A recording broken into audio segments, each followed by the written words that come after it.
Welcome back to the show, everybody. Well, we got a great one today. It's breaking news. The crypto chosen ones. It's all right in front of us. It's Ripple, it's XLM, it's USDC. And if you don't believe me, somebody roll that beautiful intro.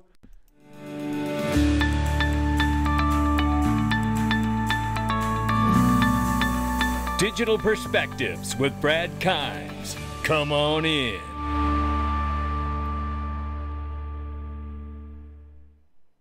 Welcome back to the show. You can follow us on Twitter and YouTube for exclusive content. Right now, $1.46 trillion market cap for crypto. The market is off by 2.3%. As you can see, everything is affected this morning. 36,900 plus for Bitcoin right now, and it's off by 1.7 in the 24-hour. Ethereum just over 2,000 bucks. It's off by 2.8. Tether market cap 88.7 billion plus, and we don't know how the U.S. government or the Fed feels about it. XRP 60 cents this morning. It's off by 4.4 in the 24-hour and off by 3.1 on the 7-day. The quick range of price here is 60 cents on the bottom, almost flat. We're just above that now at 0.6036 and 0.6336 on the top range of XRP price. We'll keep an eye on it. Ladies and gentlemen, if you don't know it, we got some breaking news coming today from Circle SBI. It is big, okay? I'm going to tell you that, and we're going to get into that and so much more. But you can get Circle private equity, that's right, on Link2, as well as Ripple, as well as Uphold, as well as Link2 itself. There's so many incredible products on here. Now, Circle is not available right now, but a little birdie's telling me that it's going to be on there very soon, and it always goes away. So make sure you sign up and register and get your money on the platform. It's very easy to do. It's super simple. Anybody can do it. All you got to do is click the link to the sponsor underneath the video. Take a look at this. XRP Ledger integrates EVM sidechain impending XRP rally. I say bring it. That's what I'm saying right here. Yeah. Look, we know that there is going to be the integration of the EVM sidechain with hooks. We know all of this. This is beautiful. Bring it. Bring it, bring it. Then there was this over the weekend. XRP enthusiasts anticipate major upgrade as key developer hints at integration of debit MasterCard into the widely used Zum app. This was Weed Say When. I saw him say it on X too, and I was like, oh my goodness. I tell you, the connections that are being made to this Zum wallet to major financial payment rails and companies is staggering. Major currencies as well. Love seeing this. Shout out to Weed Say When and the team. Look at this right here. Ripple-owned infrastructure provider Medico said it is working with bank powerhouse HSBC. Remember, when Ripple first acquired Medico, HSBC says, you know what? We're going to examine some other options. Well, they've done that, and now they're back at Medico. So there we have that, ladies and gentlemen. We love seeing it. And as we have said in the opening of this video today, you are going to see evidence of who the chosen ones are, I believe. Not financial advice, it's my digital perspectives. This here is from Subjective Views and says, as a reminder, remember in 2019 when Norman Chan of the Hong Kong Monetary Authority in 2019 was sitting beside Brad Garlinghouse at the Swiss National Bank Conference. Here, he is talking about using the latest blockchain technology, allow for greater capital flows between the Greater Bay Area in China. Now, there's Brad Garlinghouse, and there's the chief executive, Hong Kong Monetary Authority, right there, Mr. Chan. Now let's get back to this video clip. Well, I think now the world has changed. Its complexity in this paradigm shift that I think, in my view, we should speed up and expand the scope of these bridges. The Connect schemes, take for example, the Greater Bay Area we just talked about. The Wealth Connect, the Wealth Management Connect is a great thing, but I think the scope is a bit too narrow. The amount, the maximum ceiling is also too low to make it user-friendly or attractive. So one should consider expanded it. Another way, I think I have advocated, I think so have Joseph, is that maybe we should take a bolder step in building a special bridge between Hong Kong and the Greater Bay Area. Because the Greater Bay Area, although it's big, it's just part of China. Therefore, we can afford to have some pilot scheme to see how it goes. One simple thing that I think we should consider is to allow a freer move of capital between Hong Kong and the rest of the Greater Bay Area if the money is raised through, let's say, designated approved channels. The deployment of the latest blockchain technology, in my view, is able to ensure that the money that flow around Hong Kong and the Greater Bay Area is quite big already, would not go beyond that on the other parts of China. And therefore, this can be used as a pilot to see how this would impact on the capital raising and economic activities in the Greater Bay Area. Now, we have to jump right here to this as a reminder to everybody. The EHKD, that's right, the CBDC for Hong Kong, right? As you can see on the far left, those that are traditional companies you can use for purchases. Take a look at this right there. It's Ripple. Sir, we don't need to hear the speech again. Shout out to Mr. Mann for the clip. We used it when it first came out, but take a look. Ripple's right there in the stack. Settlement of tokenized assets. Yeah. MasterCard's in there, Visa, HSBC, come on in. We love seeing all of this, right? Because we know that Ripple is involved in the EHKD pilot program as well. This is exciting. Again, that's Hong Kong, talking about what they're doing there, knowing Ripple's clearly in the middle of it. Now, let's look at the ECB for a second, and let's talk about what's really going on in the mind of the president of the European Central Bank, Christine Lagarde, as she admits in this particular interview that there will be some imposed control in the CBDC for the euro. Take a listen. You're introducing the electronic euro, as I know. Yeah. So yeah. How can switching to an electronic currency help? Now we have in Europe this threshold. Above 1,000 euros, you cannot pay cash. If you do, you are on the gray market. So you take your risk. You get caught, you are fined, or you go in jail. But, you know, the digital euro is going to have a limited amount of control. There will be control, you're right. You're completely right.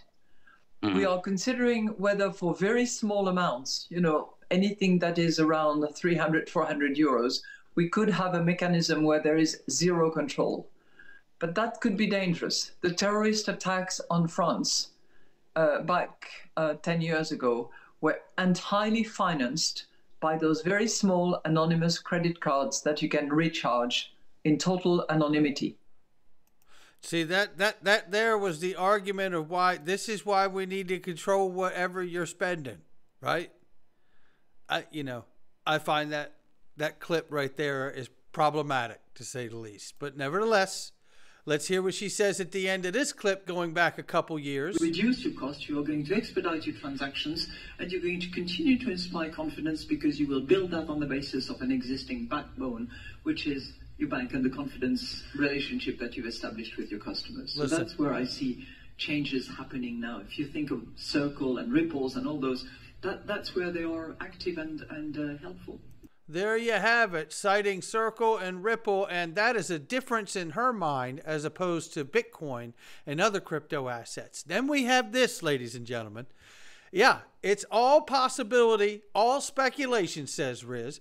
It's what we do out here is speculate. You damn right, Riz. You tell them. Well, we don't have to speculate about this part because SBI has joined up with Circle. This is going to be fantastic. And he puts here his speculative financial giant SBI to use Ripple XRP extensively with R3. I love that speculation because I don't think it's a very thin limb at all. And then here we see Circle, the company behind USDC, recently announced a partnership with Japan's SBI Holdings to promote USDC and Web3 in Japan. Now, this is crossing now the East China Sea, if I've passed geography class back in the day.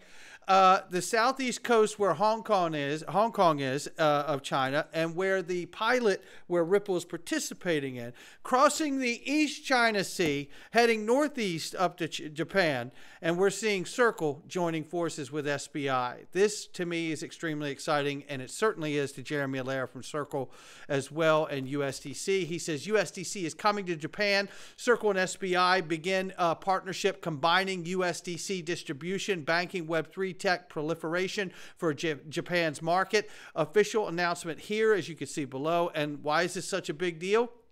He goes on to say here, these changes have dramatically opened up the opportunities for stablecoins and Web3 in the world's fourth largest economy, because Japan has now introduced stablecoin rules and regulations. The clarity is going to be massive for this move that's taking place, ladies and gentlemen. Look, here's what I want to say that I'm seeing here in the macro sense. Let me say the thing that nobody's saying out loud. What I'm watching happen is I'm watching USDC get primed with liquidity here, at the same time that I watch Binance just get swiped last week, which helps to cut the tentacles to liquidity to USD Tether. Anybody else with me here? Hey, maybe I'm out on Speculation Island. Maybe that's where I am. Maybe I need a boat to come save me. I don't know, though. I like the way the coconuts taste out here. So you know what? This is what I'm seeing. Japan has a deep U.S. market, deep U.S. allied relationship. They hold a lot of bonds. I think this is great because we know that USDC stablecoin is always going to be $1, and it's going to be $1 on the blockchain. Can't not be $1. They have to do it that way, right? As opposed to your paper dollars, and they just tell you, look, you just spend it. We'll make good on it, right? You know, trust us, right? We're good. I see the setup to introduce the retail digital facing stablecoin as USDC, and hopefully at some point in the future, we'll see them roll out a new central bank digital currency wholesale on the back end that will not be retail facing. And that would mean, if all of this is right, and there's a two-tier system, which we currently have, approach to a CBDC versus a USDC retail-facing token, then there would have to be some kind of prudential regulation in the near term as you continue to plug in USDC into Japan's markets, putting an enormous amount of liquidity into flow here. This is a remarkable, remarkable moment. And so is this. Hey, I told you you're going to be able to get Circle shares. I told you you're going to be able to get them. SBI owns 20% shares of Ripple in the United States of America. How about that one? Yeah, they're on Link 2 also, right? And also is merging company SBI Ripple Asia with Ripple in May 2016, ownership ratio 60%. You know, this is the kind of deep connections I see here. And it gets better, ladies and gentlemen. Do you remember this? Crypto Insight UK reminded me of this. And shout out to Working Money Channel, where I was able to kind of reference back to, because I remember he covered it back in the day. He says, not only, but remember when Jeremy Allaire said to Brad Garlinghouse, this was at the World Economic Forum of 2022 last year, and he said, scale USDC using networks like Brad's. Well, you know what? Found the clip. Shout out to XRP Shark. This was last year. We have to preserve digital cash. That has to work on the open internet. It has. By the way, very quickly, he was sitting next to Brad Garlinghouse when he said this. To work interoperably with anyone, anywhere. That's how we're going to solve this problem. And I think we're really close. I mean, USDC itself we've seen over $3.5 trillion of transactions directly on the internet between counterparties.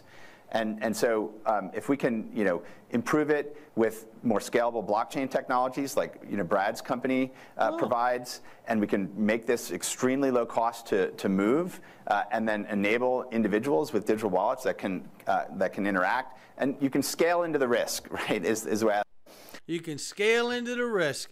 I tell you, I'm loving where this is going, ladies and gentlemen.